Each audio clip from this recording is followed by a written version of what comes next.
Wrestling isn't built on comfort, it thrives on conflict, controversy, and characters evolving under pressure.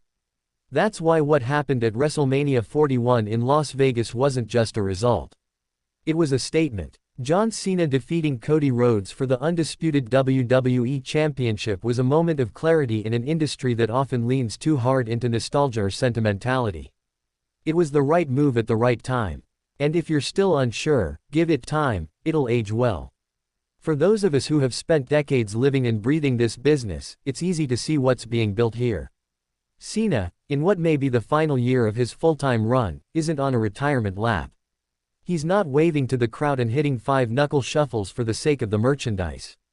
He's asserting dominance, redefining legacy, and showing the younger generation what finished looks like.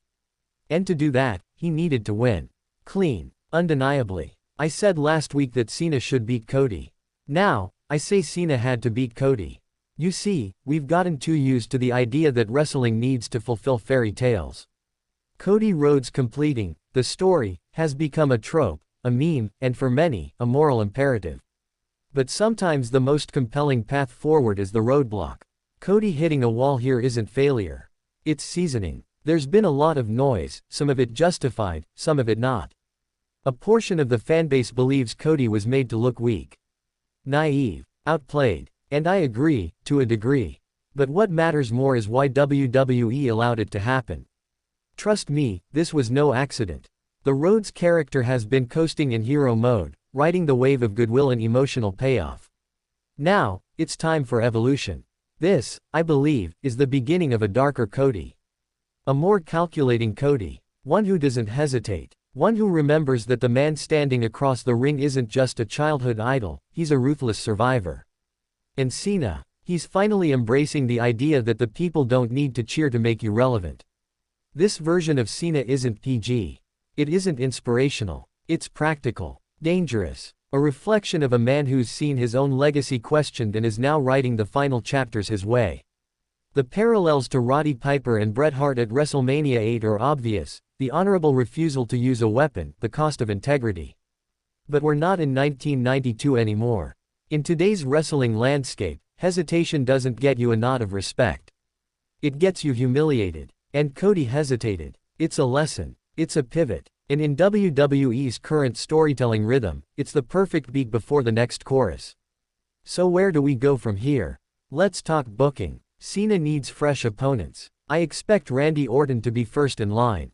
There's too much history, too much drama between those two for WWE to leave that one untouched in Cena's final run.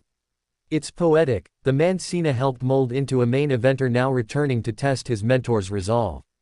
Then maybe someone younger, perhaps Braun Breaker or Carmelo Hayes. Somebody who forces Cena to acknowledge the future he once represented but now fears. And when those chapters close, we go right back to Cody. But not the same Cody.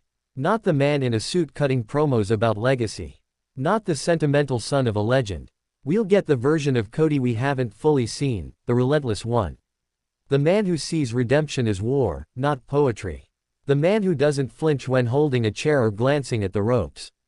That Cody will challenge Cena again. And that match, will be the real completion of the story. Not because Cody wins the title, but because he earns it on his terms.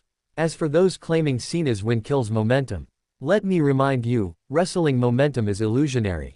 One night you're over, the next you're the punchline. What matters is how you respond. Cena didn't ruin Cody's momentum. He redefined the challenge. People forget that struggle is what made Cody beloved in the first place. The grind, the journey, the heartbreak in Stardust, the rebirth in the Indies, the executive title in AEW. He thrives on resistance. Now, he's got it again. And for Cena, this is uncharted territory. He's no longer the protector of the company. He's not the smiling face. He's the shadow of what happens when morality gives way to ambition. Some fans booed, some cheered, but all reacted. And that's the only currency that counts. Cena holding the title through summer opens doors for dream matches and defining moments. He's not overstaying his welcome, he's demanding a legacy that extends beyond nostalgia. A real legacy. One forged in fire, not applause. For Cody, the heat is on. He can't cry foul. He can't plead injustice. He must change. Adjust. Strike back harder. I believe he will. I believe this moment will be the one that forces him to stop telling us who he is and start showing us. If you think this feud ends in Las Vegas, you're not watching closely enough. The next chapter is already writing itself, in glares, in silences, in reactions. Cena's win was the detour that sets the story on a far more compelling path.